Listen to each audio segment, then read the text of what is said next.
Hey, Matt, it's so nice to have you on the show today. How are you doing? I'm doing great. Thanks for having me, Elisha. Beautiful, and thank you so very much to you for being here. And just like I mentioned earlier, I truly appreciate it. And you see, Matt, oftentimes I love to thank my guests for two main things. And I do this so often that I think it has become my anthem because I say it so often. So firstly, Matt, I want to say thank you for investing in yourself. You see, you are on this platform right now because you invested in yourself. And oftentimes, Matt, I love to make reference to the amazing mango tree.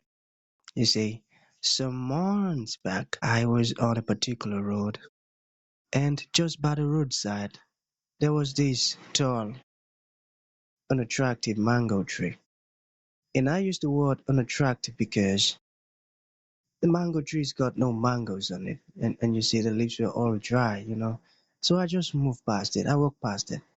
But you see, Matt, just recently, I was on that same road, and this time around, a lot's changed about the mango tree. The mango tree caught my attention pretty good from a distance, and immediately I got the urge to move so close to the tree, of which I did, and it wowed me because now the mango tree's got a lot of mangoes on it, beautiful green leaves and healthy branches, and you see, not just mangoes but ripe mangoes. They look so beautiful on those branches, and you see the tree, oh boy, and I was so excited. And in my mind, I was saying something like, now you're talking, mango tree, now you're talking.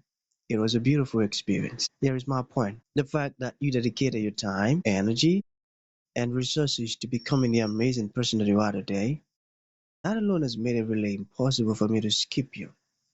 And that's why you see you got the request from me to be on the show.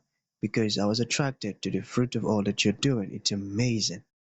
And I'm excited that you're here. Myself and the audience will about to benefit from everything that you're doing. And secondly, thank you for saying yes to the invite. Because if Matt had said nope, there was nothing I could do about it. Thank you so very much, man. Okay, let's get started. You see, I'm quite excited to have you on the show today, Matt, for some reasons. Firstly, my interest in knowledge seeking.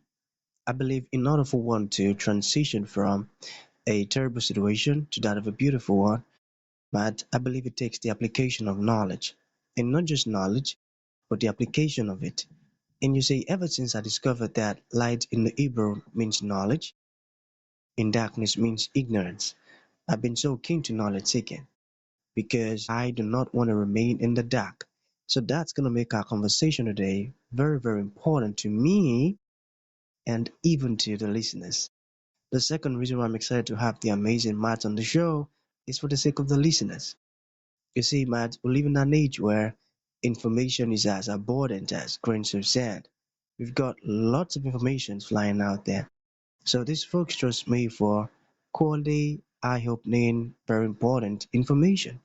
And I'm totally convinced, Matt, that our conversation is going to be insightful and impactful. So for that reason, let's get started with your introduction. Talk to us about your personal or professional journey. You know, we are just so curious right now. We want to know how Matt got here. Then afterwards, I've gotten some beautiful questions for you. Okay, Matt, over to you. Awesome. Yeah, it's been an incredible journey actually. And anytime you have adversity, I really appreciate the metaphor of the mango tree and how it didn't produce fruit in the time, but then in its time it did. And that's really, I think, so much of how our lives work as well. And my case is certainly like that.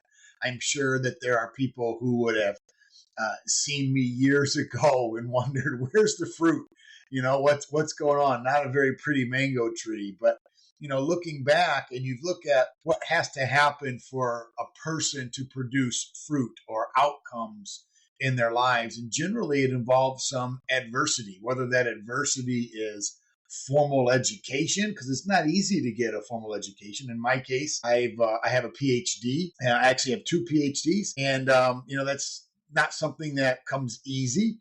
You've got to dedicate time and effort and things like that to that. Also, there's the idea of stress in the person's life is actually beneficial for that person. I know we don't think about stress as positive always, but a lot of times stress with the right framework and the right outlook actually produces fruit as well. If you think about what has to happen for a mango tree, for example, to produce fruit, there's a lot going on under the soil that we're not aware of. There's a lot going on in the tree that we're not aware of. And the same thing's true in a person's life. And in my own journey, I've been fortunate enough to attain an education. So just by formal introduction, I'm a professor at Florida International University in Miami, Florida.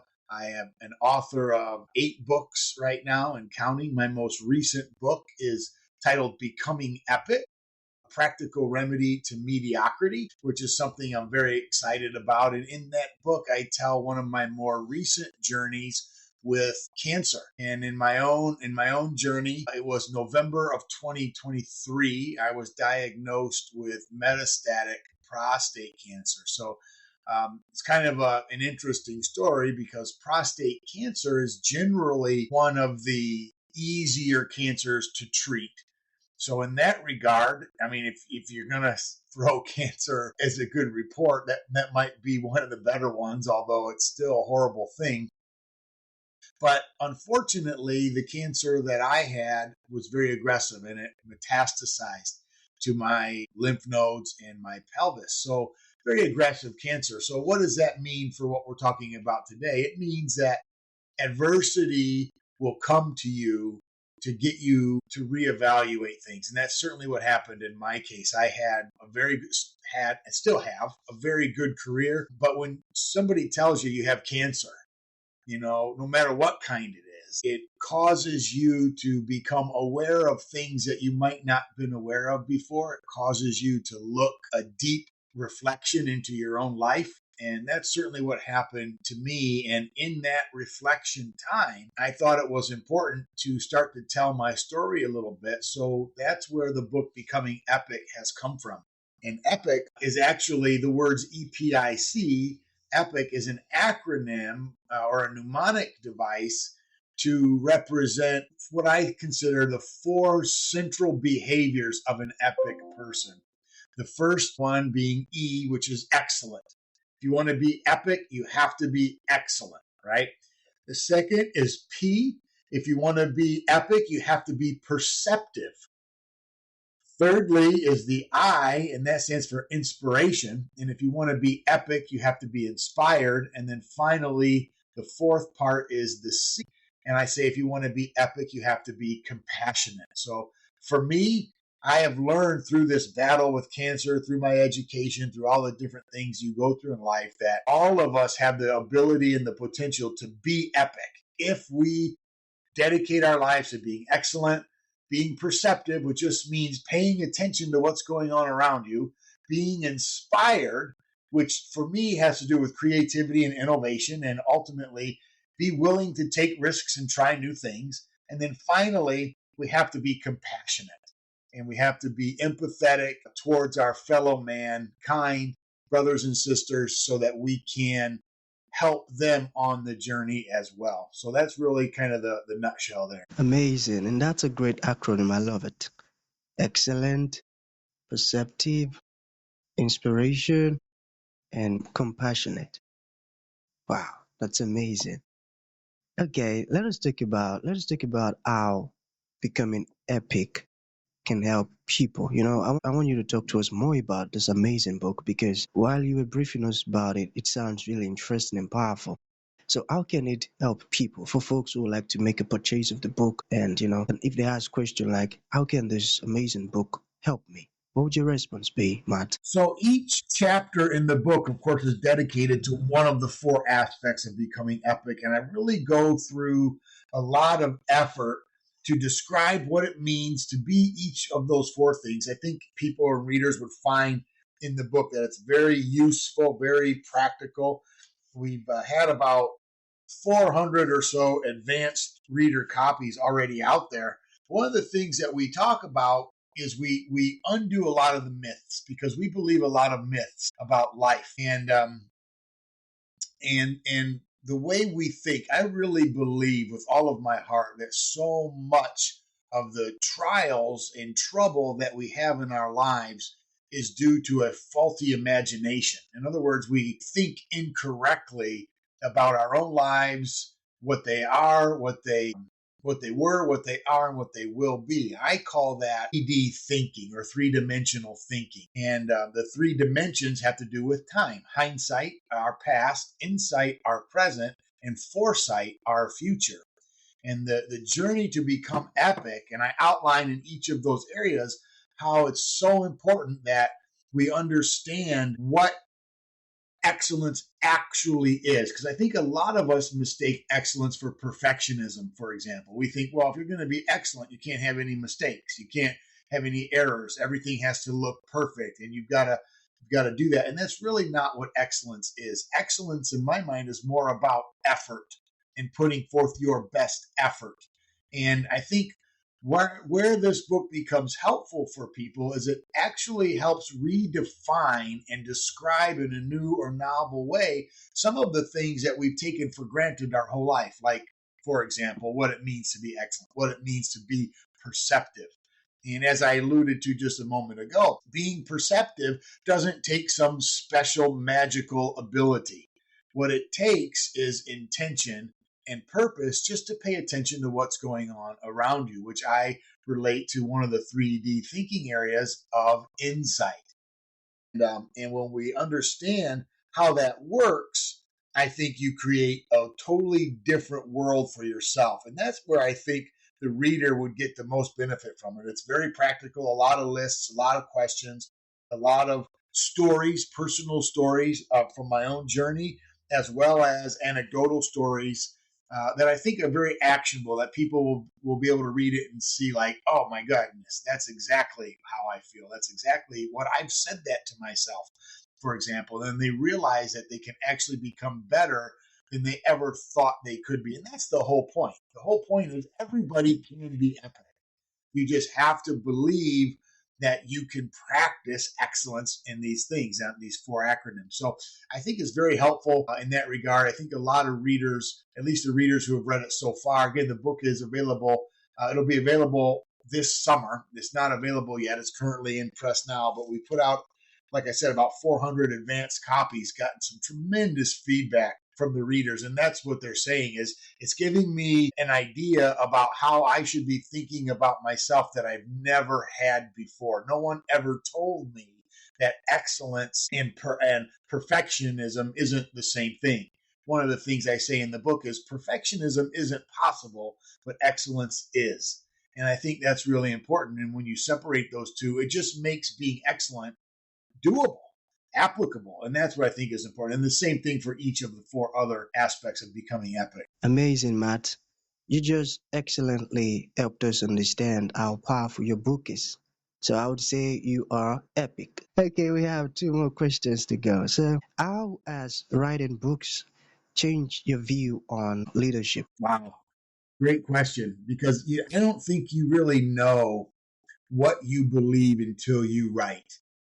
And I heard I can't remember who said it, and I apologize for that, but one of my favorite quotes I've heard in the past from high profile, high end leaders where I don't know what I think until I write. And I have found that to be true for me as well. So when you ask me how has writing changed my leadership, I think the most salient, most powerful way is that it's allowed me to be able to actually know what I think.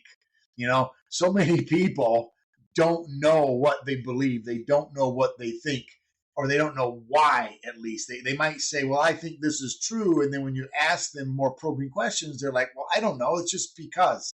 And it's in the process of writing that you can answer the just because question. And for me personally, what's been amazing about navigating, whether it's cancer or there's navigating, the other trials of life that just come your way, or even things like leadership and what you believe about leadership, you have to write. And in the process of writing, you actually uncover what it is you believe, think, and feel. And that's how it's been impactful for me. Wow. Okay. So that's a great question. So I mentioned, my PhDs. My PhDs are in leadership studies and global leadership. And I've written, like I said, a bunch of other books, including textbooks on leadership. And I say that not to brag, but to say that there's so many leadership experts out there who all say that there's one quality. And what's interesting is they all say something different. So it's like, okay, so in other words, the thing about leadership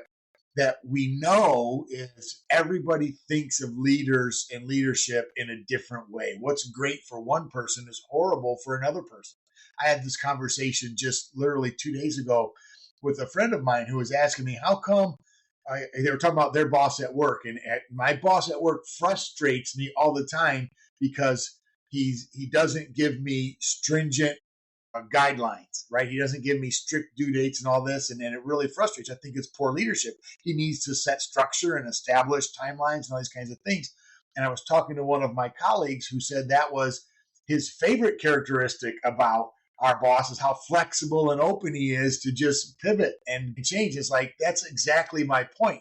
And so to answer your question, I think from that framework, the thing that makes the leader the most effective is understanding that each follower has a different expectation.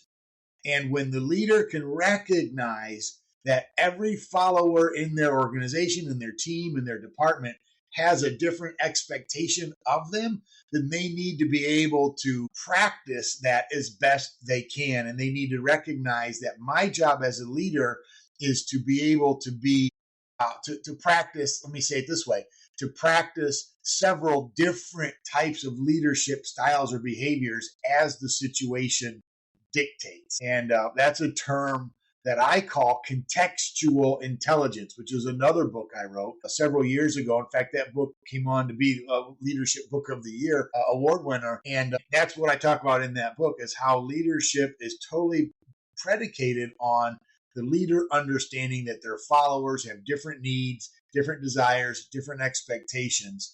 And it's our job as leaders not to get our followers to do it the way we want to do it, but to remove obstacles to them accomplishing what they need to do and providing the resources that they need. Again, understanding that everyone's going to want and need something different.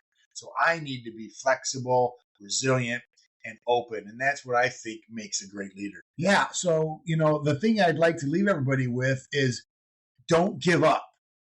And I mean that. And I know it might be cliche, but I mean that with all of my heart. Don't give up. The journey to being epic is exactly that. It's a journey. And in the process, everybody's journey occurs at a different pace. How one person develops is not how the next person develops. So if we look at someone and say, my journey is not like their journey, or I can't do what they do, don't let that frustrate you. Understand that your development happens at a different pace. And the only thing you need to do to be successful is don't give up.